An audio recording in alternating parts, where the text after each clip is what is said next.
감사합니다. 우리 옆에 있는 분과 인사 나눌까요? 늘 보고 싶습니다. 이렇게 인사하시기 바랍니다. 네, 한 분만 더 인사합시다. 큰 은혜의 시간이 되시기 바랍니다. 아멘. 네, 오늘부터 말라기서를 연말까지 보게 됩니다. 그래서 여러분들이 말라기서를 한 20번 정도는 읽으시면 아마 크신 은혜가 있을 것입니다. 여러분 주보에 삽지가 하나 되어 있죠. 말라기서 개요를 이렇게 써놨는데요, 한번 보면요, 1번 말라기서의 저자는 말라기입니다. 1장 1절에 그렇게 되어 있죠. 2번 말라기서는 소선지서 12개 중 마지막 책, 12번째 책, 그러니까 구약의 마지막 책입니다. 그리고 세 번째 말라기를 기록한 시기는 BC 430년 전후입니다. 잠깐 아이패드를 한번 보여주시겠습니까? 제가 봤죠. 구약이 BC입니다. 그리고 신약은 AD가 됩니다. 예수님이 오시는 것을 기점으로 BC와 AD가 됩니다. 아담으로 시작되어서 BC 2000년에 아브라함이 태어났죠. BC 1000년 다윗 시대입니다. 그리고 이 다윗 다음에 솔로몬이 범죄해서 나라가 두 개로 쪼개지죠. 북이스라엘과 남쪽 유다로. 근데 북쪽 이스라엘은 722년 아수르의 공격으로 망하고, 남쪽 유다는 BC 586년 바빌론의 침공으로 망하고 포로로 끌려갑니다. 그래서 BC 516년 이들이 이 바벨론 땅에서 예루살렘으로 다시 돌아와서 성전을 재건하게 되죠. 그게 516년입니다. 그리고 한 100년 정도 지나서 말라기서가 기록이 됩니다. 근데 말라기서가 기록된 이후 400년의 암흑기가 있어요. 암흑기를 지나서 이제 예수님이 탄생하게 됩니다. 이게 말라기서의 그 시대적 배경입니다. 이 암흑기 때에 헬라 문화, 알렉산더가 나타나고 로마 문화가 시작이 됩니다. 자, 네 번째, 이 말라기서의 주제는 경고와 희망이에요. 경고. 이 말라기서는 6번의 경고로 시작이 됩니다. 그리고 희망은 이 예수님이 오실 것과 세례 요한이 태어날 것을 말합니다. 말라기 4장 5절에 보면 보라, 여호와의 크고 두려운 날이 이르기 전에 내가 선지자 엘리야를 너에게, 선지자 엘리야는 바로 세례 요한을 말합니다. 다섯 번째로 말라기의 시대적 배경을 한번 살펴보죠. 바벨론 포로로 끌려갔던 그들이 바벨론 포로에서 하나님의 절대적인 은혜로 예루살렘에 다시 돌아와요. 그게 하나님의 은혜로 돌아오는 거예요. 자기들은 아무 힘도 없는데. 그리고 돌아오자마자 성전을 지어요. 70년 동안 성전이 없었잖아요. 바벨론 땅에서. 성전을 짓고 막 감격합니다. 막 눈물로 예배를 드려요. 그런데 눈물로 예배를 드리던 그 예배가 또 시간이 10년, 20년, 한 100년 지나니까 그 예배가 또 시들시들해집니다. 그들은 또 역시 세상과 타협하고 우상 숭배를 하고 하나님 말씀에 불순종하게 되어 여전히 그들은 어두운 시대를 살아갔던 것입니다. 그들은 심지어 노골적으로 하나님을 섬기는 일은 헛된 일이다 라고까지 말합니다. 말라기 3장 14절에 이는 너희가 말하기를 하나님을 섬기는 것이 헛되니 만군의 여호와 앞에서 그 명령을 지키며 슬프게 행하는 것이 무엇이 유익하려. 말씀 지켜봤자 아무 소용이 없다는 거예요. 이 말라기 시대는 구약 시대를 장식하는 이 마지막 말씀이에요. 그들은 하나님의 백성이란 정체성을 이제 다 잃어버렸어요. 총체적으로 타락한 시기였습니다. 이런 상황에 말라기 선지자는 하나님의 경고의 말씀을 전합니다. 말라기는 구약과 신약을 연결하는 가교 역할, 다리 역할을 하는 아주 중요한 책입니다. 이제 우리 말라기 1장 1절부터 한 절 한 절 한번 살펴볼까요? 말라기 1장 1절을 다 같이 읽습니다. 시작. 여호와께서 말라기를 통하여 이스라엘에게 말씀하신 경고라. 이 경고라는 말은 히브리 말로 마사라는 말인데 이 말의 뜻은 무거운 짐이라는 거예요. 무거운 짐은 다 싫어하죠. 제가 오늘 여러분들에게 무거운 짐 피아노 한 대를 주면서 받으라 하면 여러분들이 다 도망갈 거예요. 경고는 무거운 짐이에요. 그래서 다 싫어하는 것입니다. 그런데 이 무거운 짐이 있어야 사람이 성장하고 인생을 낭비하지 않습니다. 이분 지금 아시아 무슨 올림픽 비슷한 하고 있죠. 아시안 게임? 네, 그거 대단하죠. 엄청난 훈련을 합니다. 이 피겨 선수, 그 스케이트 타는 빙산 이 피겨 선수들은 평소에도 막 우리 옛날에 유명한 피겨 선수 이상화 나는 아는데 그 이상화 선수의 일대 뭐 이런 거 쭉 보여주는데 보니까 막 자동차 타이어를 허리에 묶어 가지고 막 걸어가는 이런 것도 하더라고요. 와, 100m 육상 선수들은 다리 밑에 이렇게 종아리에 모래 주머니를 차고 막 달리는 연습도 하잖아요. 왜요?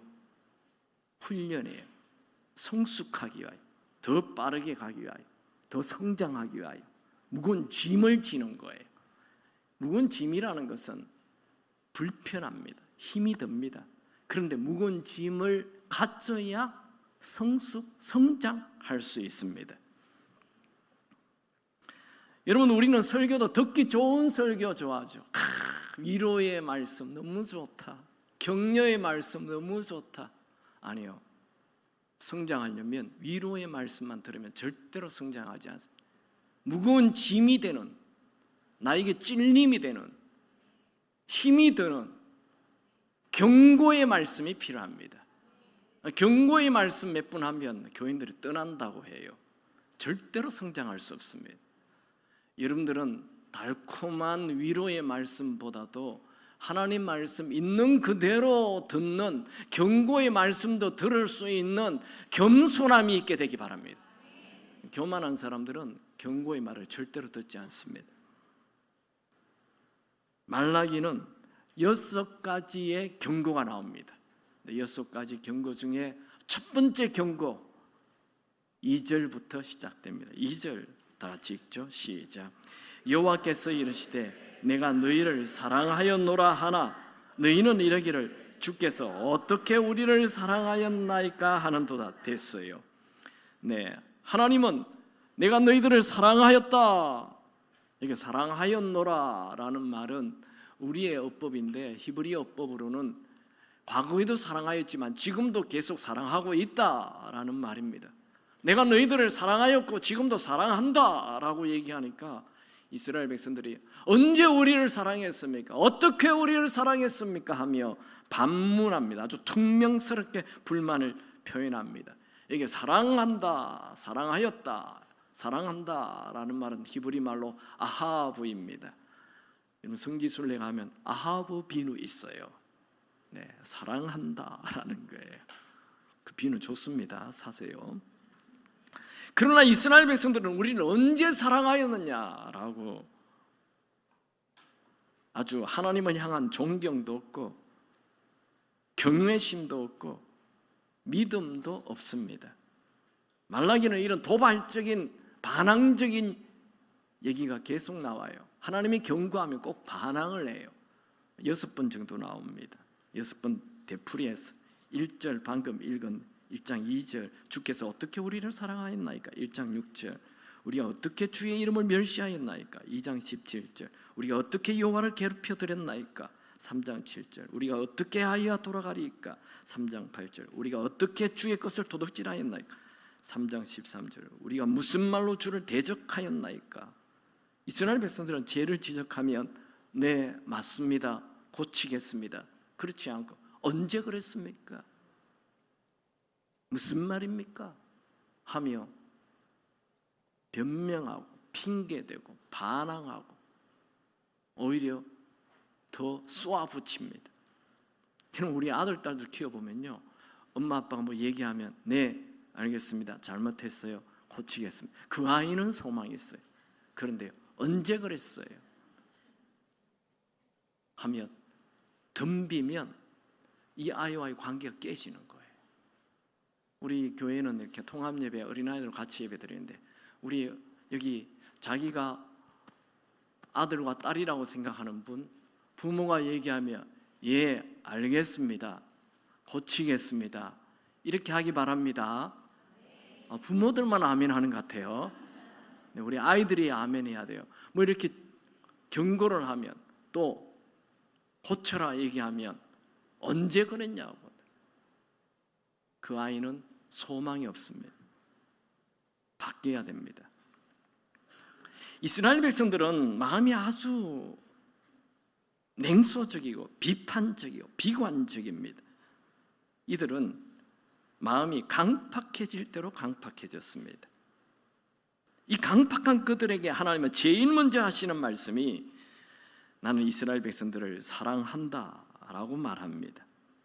여러분, 그리스도인들이 가져야 할 제일 중요한 첫 번째 마음은 하나님이 나를 사랑하신다는 것을 믿어야 합니다. 하나님은 냉소적이고 반항심이 강한 이스라엘 백성들에게 어떻게 설득을 합니까? 어떻게 말씀해 주십니까?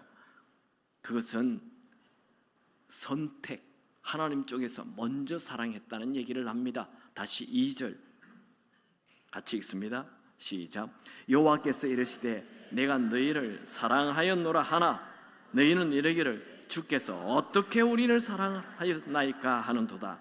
나 여호와가 말하노라 에서는 야곱의 형이 아니냐 그러나 내가 야곱을 사랑하였고. 자, 이삭에게는 두 아들 쌍둥이가 있었어요. 첫째 형 에서, 둘째가 야곱입니다.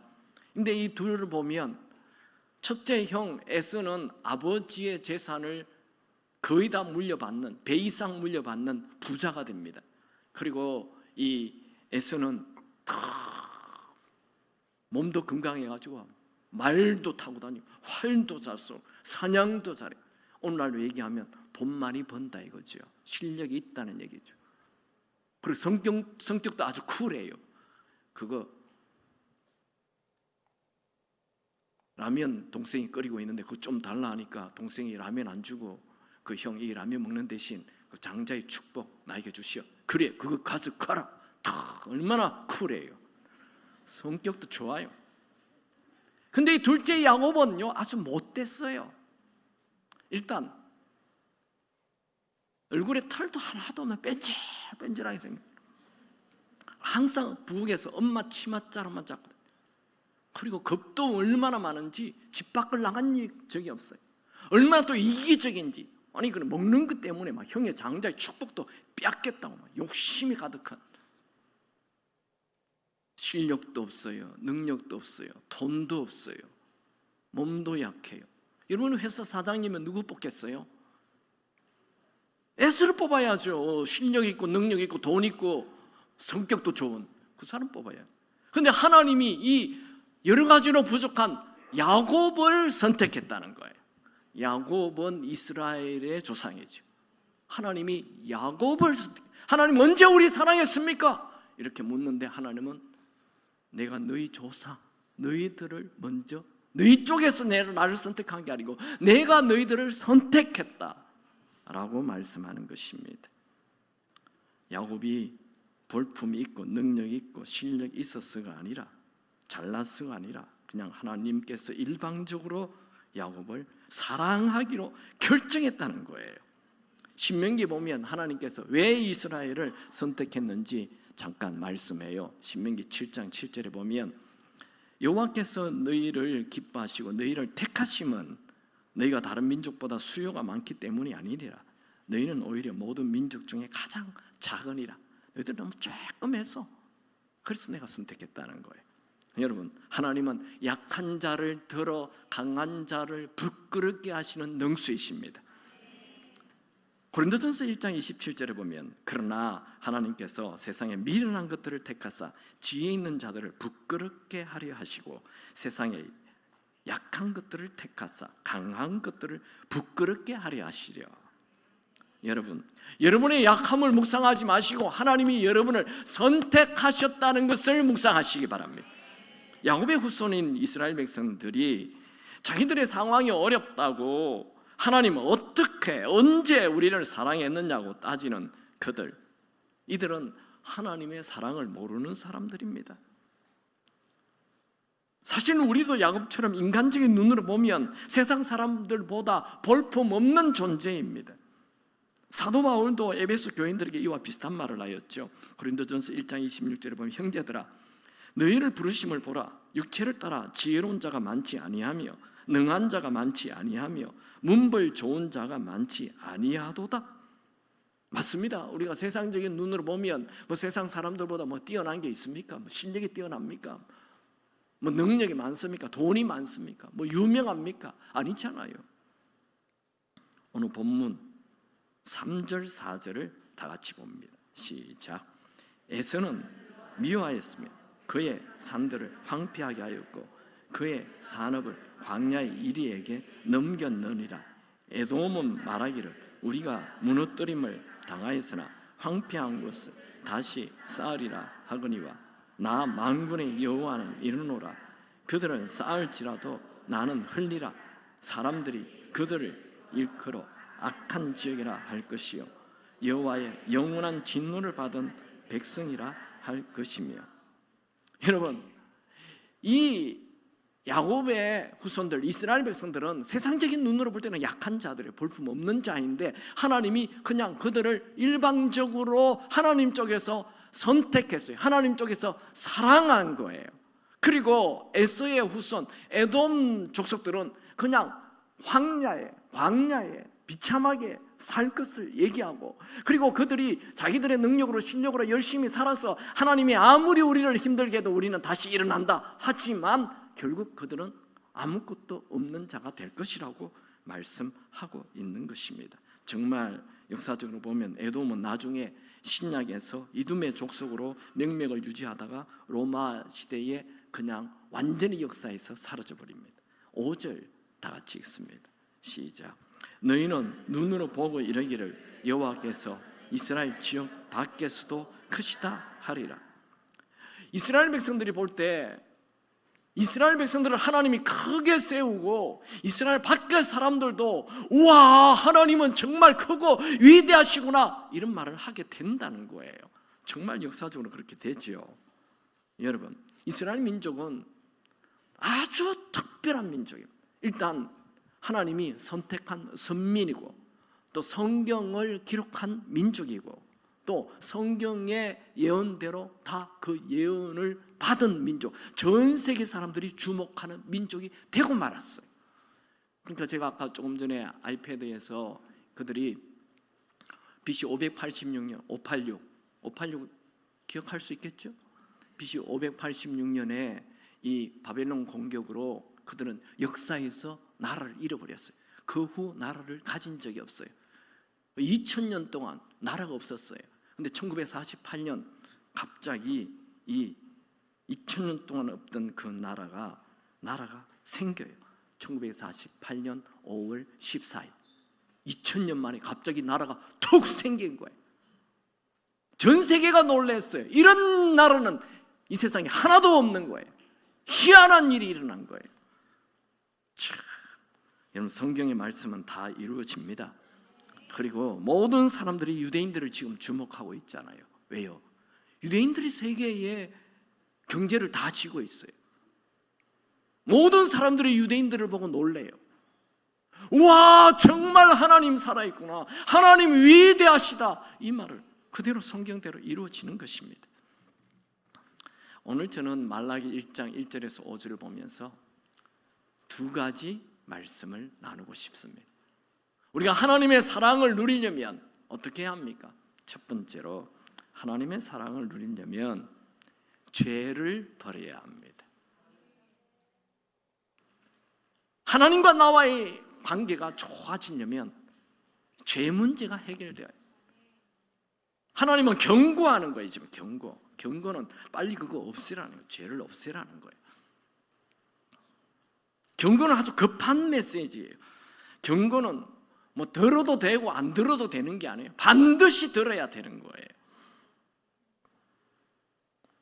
경고는 제가 무거운 짐이라고 했죠. 히브리 원어가 무겁다고 변명하고 합리화하고 회피하면 안 됩니다. 아주 겸손하게 받아들이고 회개하고 죄에서 돌았어야 합니다. 지금 이스라엘 백성들이 이렇게 바벨론 포로로 돌아와서 100년이 지났는데도 여전히 비참하게 사는 이유가 뭡니까? 그 이유는 죄 때문인 것입니다. 원래 이스라엘 백성들이 출애굽해가지고 430년 노예로 살다가 그들이 가나안 땅에 들어갔잖아요. 자기 힘으로 들어갔습니까? 하나님의 은혜로 여호수아를 앞세워서 가나안 땅에 들어갔는데 얼마나 좋습니까? 자유를 얻었잖아요. 너무 감옥에 있다가 밖에 나오면 얼마나 좋은지 아시죠? 안 해봐서 모른다고요? 저도 모르겠지만 어쨌든 저는 군대 3년 하다가 나와도 너무너무 좋은 거예요. 저보고 군대 다시 가라 절대 안 갑니다. 근데 이스라엘 백성들 430년 동안 노예로 살다가 다 자유인이 되었는데 또 가나안 땅 적과 꿀이 흐르는 이 풍요의 땅을 다 차지했잖아요. 얼마나 좋습니까? 얼마나 감사하고 하나님께. 그런데요, 여호수아가 죽고 나자 그냥 또 세상과 타협해버려요. 우상숭배, 그렇게 하지 말라는 우상숭배를 하는 거예요. 바알신 섬기고 아세라신 섬기고 또 그들과 결혼하지 말라 했는데 그들과 결혼, 성경 율법에 이방인들과 결혼하지 말라 했는데 말씀을 무시하고 돈 있는 사람하고 결혼하면 더 부자 되잖아요. 그래서 다 결혼하고 완전 세속한 하나님이 고난을 허락하시죠. 그래서 여호수아 죽은 이후에 사사 전국 시대가 와서 혼돈의 시대가 되는 거예요. 하나님의 율법 있는 그 법궤도 뺏기고 그냥 교회가 그냥 오늘 같으면 교회가 엉망이 되어버리는 거예요. 흔적도 없이 되어버려요. 그들이 사무엘 선지자를 중심으로 미스바에 모여서 하나님께 막 회개하고 하나님께서 나라를 허락하죠. 사울 왕, 다윗 왕, 솔로몬 왕, 또 부유해졌습니다. 어마어마하게 부유해졌습니다. 인간은요 부유해지면 하나님을 딱 버립니다. 우상 숭배합니다. 그리고 또 타락합니다. 세속화됩니다. 세상에 푹 빠져요. 또 아예 솔로몬은 자기가 우상 숭배를 하기 시작. 부인 그렇게 결혼하지 말랬는데 이방인들하고 또 결혼해. 한 명만 하면 돼. 그것도 그냥 1000명과 이 타락이 극치입니다. 그러니까 부인이 가지고 있는 우상을 다 받아들이는 거예요. 그러니까 이 최고의 부유를 누렸던 솔로몬이 또다시 하나님이 바로 죽여버리려다가 다윗 때문에 바로 죽이지 않고 이 솔로몬이 죽은 이후에 나라가 두 나라로 쪼개져. 그래서 앞에 북이스라엘은 아수르에게 망하고 남쪽 유다는 바벨론에 망해서 포로로 끌려가서 비참하게 사는 거예요. 또 포로 생활하는 거예요. 우상숭배, 제일 큰 게 우상숭배. 두 번째는 말씀 불순종. 하나님 말씀대로 예배를 완전히 버려버려요. 예배 자체가 없어. 그러니까 포로를 끌려가는. 그리고 이들이 이제 포로에서 돌아왔는데 너무너무 기뻐서 다시 예배 드렸는데 또 한 100년을 흐르니까 또 예배가 시들시들해지고 세상과 타협하고 똑같은 지금 죄를 되풀이해서 있는 거예요. 죄를 되풀이하면 반드시 고난이 나타납니다. 하나님은 우리를 사랑하기 때문에. 고난은 경고입니다. 경고. 고난이 있다 해서 하나님이 우리를 미워하느냐? 아닙니다. 예레미야 애가 3장 33절 주께서 인생으로 고생하게 하시며 근심하게 하시면 본심이 아니라 하나님의 본심은 우리가 고통 속에 고난 속에 사는 게 아니에요. 여러분 오늘 성령께서 여러분에게 경고하는 음성이 있다면 그 음성을 듣고 죄로부터 돌아서게 되기 바랍니다. 경고는 하나님의 사랑입니다. 하나님보다 더 사랑하는 것 있습니까? 그거 우상이에요. 그 우상 버려야 돼요. 여러분 우리는 하나님을 의지하지 않고 현대인들은 돈을 의지해. 그러니까 돈이 우상이 되는 거예요. 우상의 제일 우선순위는 언제나 돈이에요. 자식도 하나님보다 더 사랑하면 자식 우상이 돼요. 예배고 뭐고 다 팽개치고 자식 그냥 공부만 잘하면 된다고요? 네, 그게 자식이 우상이에요. 나중에 그 자식은 나에게 큰 고통을 줍니다. 뭐든지 다 그렇습니다. 하나님보다 더 사랑하면 그 내가 만든 우상은 반드시 나를 배신하고 나에게 큰 고통이 됩니다. 그것 더 묵상하려면 지난주 설교 꼭 들으시기 바랍니다.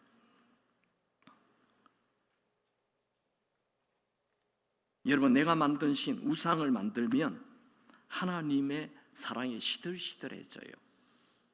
당연한 것 아닙니까? 남편이 결혼을 했는데 아내 외에 딴 여자를 사랑하면 지금 남편과 부부 사이가 시들시들하게 되는 거죠. 우리가 하나님을 사랑해야 되는데 하나님을 사랑하지 않고 다른 세상 사랑, 그게 우상이죠. 우상을 사랑하면 그냥 하나님과 나 사이의 사랑이 시들시들해지는 것입니다. 그리고 나에게 주신 이 소중한 인생을 낭비하게 만듭니다. 여러분, 우리 그리스도인들의 진짜 성공은 이 세상의 성공이 아니라 죄와 상관없는 거룩한 삶을 사는 것입니다. 하나님은 능력 있는 사람, 실력 있는 사람, 유명한 사람을 쓰시지 않고 깨끗한 자를 쓰십니다.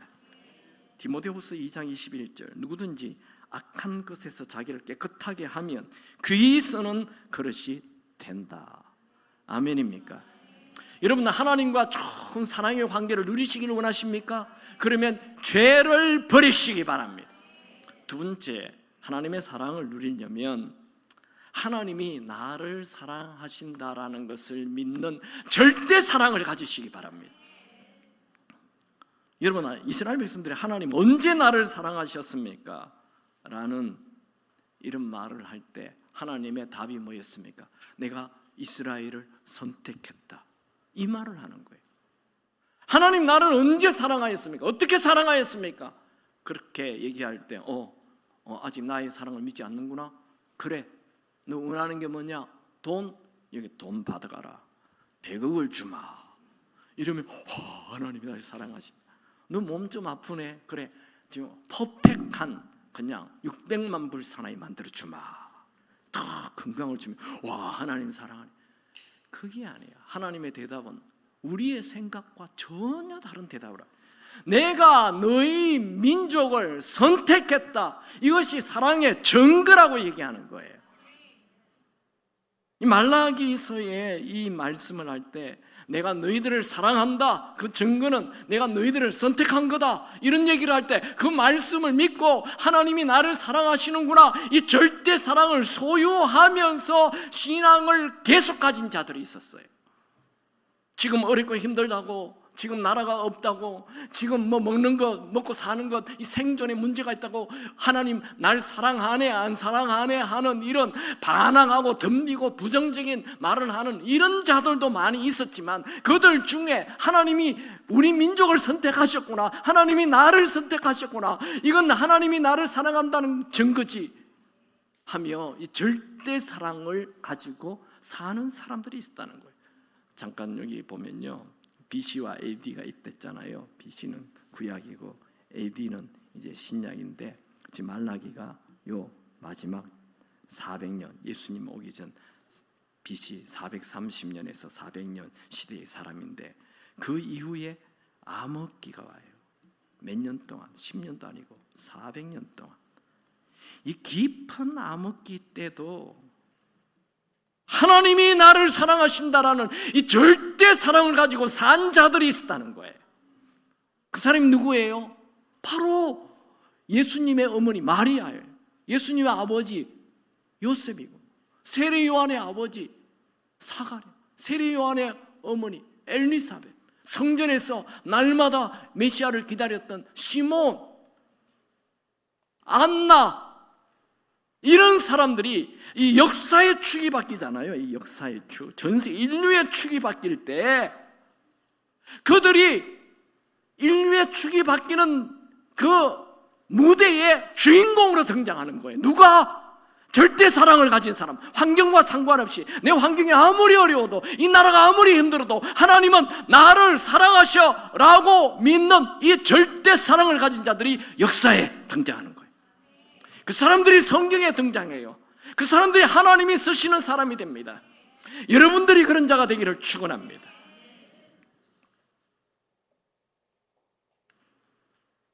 눈에 보이는 환경과 상관없이 하나님은 나를 사랑하신다라는 이 변함없는 사랑의 확신을 가진 자. 여러분, 우리가 다 영적으로 아브라함의 자손이고 이스라엘의 백성입니다. 여러분, 내가 하나님께 선택받은 자이고 하나님의 사랑을 받는 자임을 믿으시기 바랍니다. 오늘 현대 그리스도인들은 하나님이 우리를 사랑하신다 이런 말을 하면 굉장히 식상해해요. 다 아는 얘기 겉으로는 하나님이 나를 사랑한다는 것을 믿는 척하지만 속으로는 하나님이 나를 사랑한다는 걸 믿지 않아요. 그래서 조금만 어려운 일이 있으면 염려하고 근심하고 걱정하고 불안해하고 두려워하는, 하나님 사랑을 믿지 않아서 그런 거예요. 하나님의 사랑을 정말 믿으며 무슨 일이 일어나도 하나님이 나를 사랑하심으로 나는 평안할 수가 있다. 요 앞에 줄만 아멘하군요.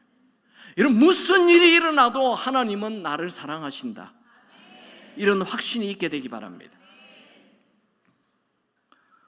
하나님이 나를 사랑한다는 것을 믿지 않는 사람은 조금만 어리면 불평, 불만, 원망, 감사는 싹 사라져요.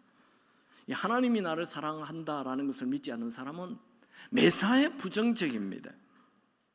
그런 사람들은 그런 사람들끼리 모여가지고 불평하고 있습니다. 여러분들은 그런 사람들 만나지도 마시고 그런 사람들에게 얘기를 듣지도 마시기 바랍니다. 그리고 그런 모임이 있다면 나오시기 바랍니다. 그들은 하나님의 사랑에 대해서 아주 냉소적입니다. 하나님이 역사할 것 이런 것 믿지 않습니다.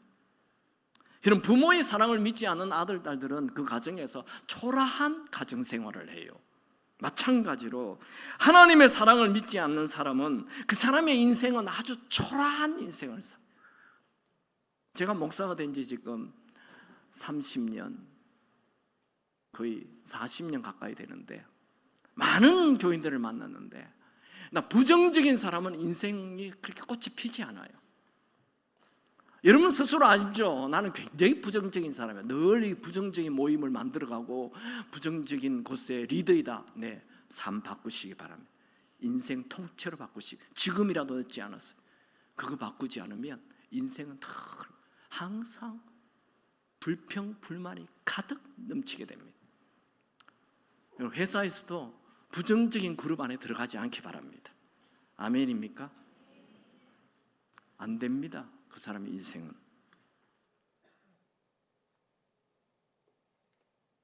하나님의 사랑을 믿지 않는 사람은 그래서 눈에 보이는 것으로 하나님의 사랑을 평가하려고 합니다. 무슨 일이 잘 되면 하나님이 나를 사랑하시나?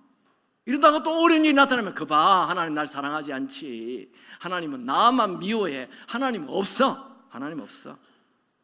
이런 사람들은 하나님의 사랑을 믿었다가 하나님의 사랑 그 자체가 굉장히 변덕스러운 하나님의 사랑으로 바꿔버립니다. 여러분, 우리 하나님의 사랑은 그렇게 인간의 사랑처럼 변덕스럽지 않습니다. 하나님은 우리를 한번 사랑하시면 끝까지 사랑하시는 분이십니다. 요한복음 13장 1절에 예수께서 자기 사람을 사랑하시되 끝까지 사랑하시느니라. 아멘입니까? 우리는 하나님을 버리는 적이 있는지 몰라도 하나님은 우리를 버리는 적이 없습니다. 여러분, 저는 여러분들이 하나님의 사랑을 의심하지 않는 절대 사랑을 가지시길 축원합니다. 하나님이 쓰신 인물들은 다 하나님의 절대 사랑을 가지고 살았어요. 다윗 같은 사람, 천만인이 나를 진치다 해도 나는 두렵지 않다. 시편 3장 6절, 천만인이 나를 에워싼 진칠자 해도 나는 두렵지 아니하니라. 하나님 나를 사랑하기 때문에 하나님 도와주시오. 다니엘은 사자 굴속에 들어간다 해도 하나님 왜 나를 사자 굴속에 들어가게 합니까? 그런 말 하지 않고 사자 굴속에 들어가기 전에 감사기도 하잖아요. 죽거나 말거나 감사기도 해요. 한번 볼까요? 다니엘서 6장 10절에 다니엘이 이 조서에 왕의 도장이 찍힌 것을 알고도, 왕의 도장이 찍혔다는 것은 다른 데 기도하면 사자 굴속에 넣겠다는 그 문서에 도장을 찍었다는 거예요. 자기 집으로 돌아가서 윗방에 올라가 전에 하던 대로 하루 3번씩 무릎을 꿇고 기도하며 그의 하나님께 감사하였더라. 다니엘의 세 친구도 다니엘의 영향을 받아서 똑같은 얘기를 하죠. 불문불 속에 던지겠다 하며 그냥 협박할 때 하나님이 지켜주실 것을 믿었고 하나님의 사랑을 믿었어요. 그들의 고백을 한번 봅시다. 다니엘서 3장 17절 18절을 보면 왕이여 우리가 섬기는 하나님이 계시면 우리를 맹렬히 타는 불문불 가운데서도 능히 건져내시겠고 왕의 손에서도 건져내시리다. 그렇게 하지 아니하실지라도 왕이여 우리가 왕의 신들을 섬기지 아니하고 왕이 세우신 금신상에게 절하지 아니할 줄을 아옵소서. 하나님의 절대 사랑, 하나님을 향한 절대 사랑을 소유한 거예요. 막 죽어도 괜찮다 이거예요. 바울도 똑같은 얘기를 하죠. 하나님이 우리를 위하시면 누가 우리를 대적하려? 담대한 마음. 로마서 8장 31. 그런즉 이 일에 대하여 우리가 무슨 말을 하리요? 만일 하나님이 우리를 위하시면 누가 우리를 대적하려? 와, 대단하죠. 사도 바울은 하나님의 사랑에서 끊을 것 아무것도 없다. 어떤 사건도 하나님의 사랑에서 끊어지지 못하게 하고 어떤 사람도 하나님과 나와의 사랑을 끊을 수 있는 건 없다. 죽음도 하나님의 사랑 끊을 수 없다. 로마서 8장 38절 39절 이 말씀은 우리 다 같이 한번 읽읍시다. 시작. 그는 그냥 확신하노니 사망이나 생명이나 천사들이나 권세자들이나 현재일이나 장래일이나 능력이나 높음이나 깊음이나 다른 어떤 피조물이라도 우리를 우리 주인 그리스도 예수 안에 있는 하나님의 사랑에서 끊을 수 없으리라. 아멘. 아무리 여러분의 환경이 어려워도 하나님은 나를 사랑한다라는 내 쪽에서 하나님을 향한 절대 사랑을 소유하고 사시기 바랍니다. 구약시대 사람들은 혹시라도 하나님의 사랑을 의심할 수 있다 하더라도 신약시대 이후를 사는 오늘날 우리 그리스도인들은 하나님의 사랑을 조금 더 의심하면 안 되는 분명한 증거가 있어요. 그건 하나님의 아들 독생자인 예수님을 우리를 대신해서 죽게 하셨다는 것입니다. 제가 아는 한 장로님 아들이요 진짜 문제아예요. 평소에도 그 권사님 만나면 목사님 우리 아들내미 좀 기도해달라고. 진짜 문제아예요.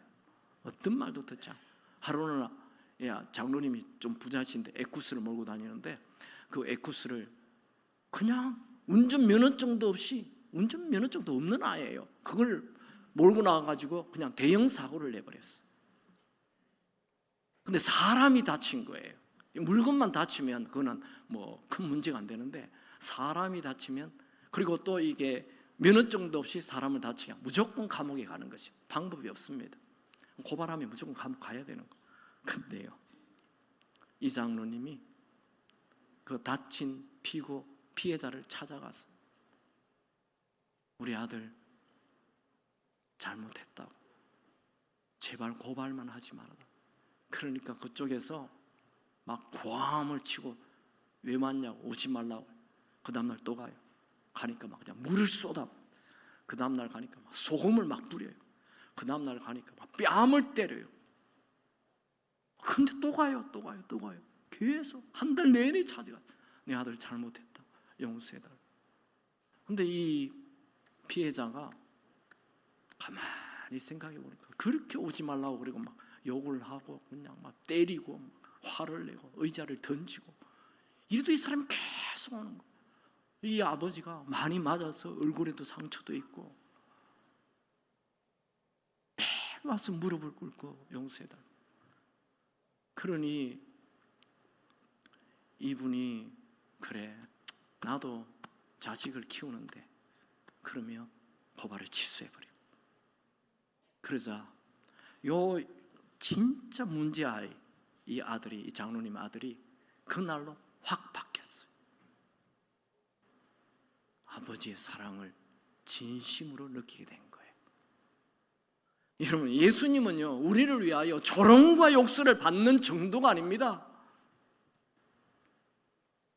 온몸이 그냥 피투성이야. 머리가 그냥 가시밀려관으로 피투성이야. 얼굴을 알아볼 수 없는 얼굴이 되고. 성경은 뭐라고 기록하고 있습니까? 성경은 이렇게 기록합니다. 로마서 5장 8절, 우리가 아직 죄인 되었을 때에 그리스도께서 우리를 위하여 죽으심으로 하나님께서 우리에 대한 자기의 사랑을 확정하셨느니라. 내가 너희들을 사랑한다는 증거, 이거 내 아들 너를 위해 죽는 것이다 하며 이게 증거다 확정하였어요. 여러분, 하나님의 사랑에 대하여 의문이 생깁니까?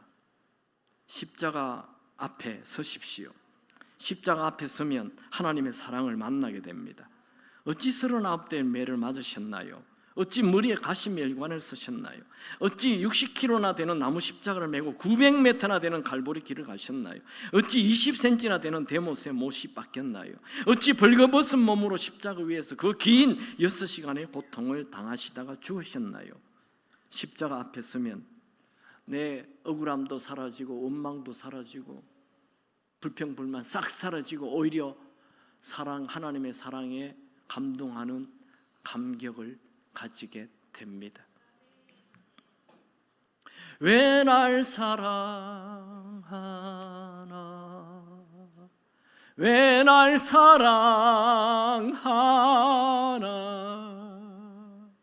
왜 주님 갈보리 가야 했나, 왜 날 사랑하나.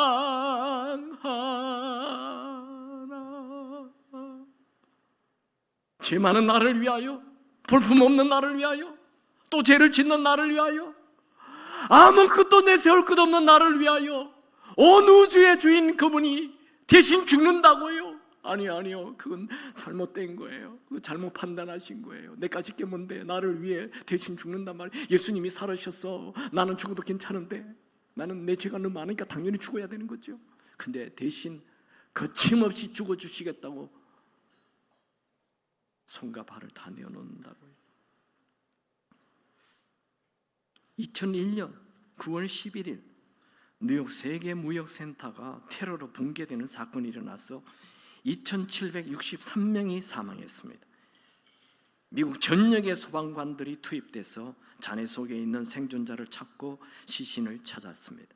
한 소방관이 사람의 팔목을 발견하여 휘슬을 불러 주변에 있는 소방대원들이 다 몰려왔습니다. 그 사람의 주먹을 폈을 때 어린아이의 손이 들어있었습니다. 아버지가 죽는 순간까지 어린아이의 손을 붙잡고 같이 죽은 것입니다. 모든 소방대원들이 눈물을 흘렸습니다. 여러분, 하나님이 누구입니까? 우리가 어디를 가나 우리 손을 꼭 잡고 계시는 분이십니다. 여러분, 하나님이 누구입니까? 나를 위해 주저함 없이 죽어주시는 분이십니다. 여러분, 어려운 환경 때문에 내 기도가 응답이 없다고 하나님이 사랑하느냐 안 사랑하느냐 묻는 어리석은 자가 되지 마십시오. 하나님은 언제나 나를 사랑하셨고 앞으로도 사랑하시고 계속 우리를 사랑하시는 분이십니다. 죄 많은 나를 선택해서 예수 믿게 하셨다는 것, 그것이 사랑의 증거입니다. 이 증거가 부족해서 또 하나밖에 없는 아들까지 나를 대신 위해 죽게 하신 것입니다.